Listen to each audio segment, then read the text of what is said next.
Teacher সর্বশিক্ষা মিশনের আন্ডারে যারা যারা আছে তাদের মাইনা কিছু বাড়ানো হয়েছে, কিন্তু সেইখানে কি হয়েছে, আইসিটি 6 and 7 আমার ফেসবুকে ঢুকে অনেক রকমের কুকথা বলছে।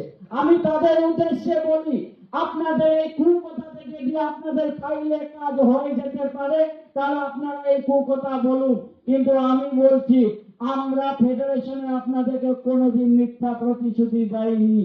আমি বলেছি মানে আমরা আমাদের মতন চেষ্টা করে সর্বোচ্চ নেত্রীর কাছে পৌঁছে দেবো আপনাদের কথাটা।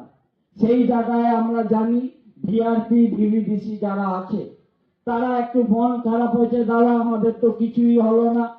আমরা বলি, আমি ভিআরপিদের যখন দায়িত্ব নিয়েছিলাম, যখন আশা অঙ্গনবাড়িদের মাইনা বাড়িয়েছিল, ম্যাডাম বাড়িয়েছিল, আমার সেই দিনকার কথা মনে আছে।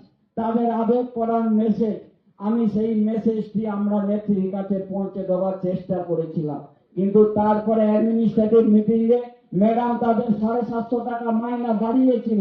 আমি আপনাদের মাথায় রাখেছি, আমি আপনাদের কথাটা সঠিক জায়গায় পৌঁছে দেব, কিন্তু এমন কিছু কাজ করবেন না যাতে নেত্রীর মাথা নিচু হয়ে যায়। কেউ কেউ ভাবছে আমি আন্দোলন করে আমি আমার আদায় করে নেব।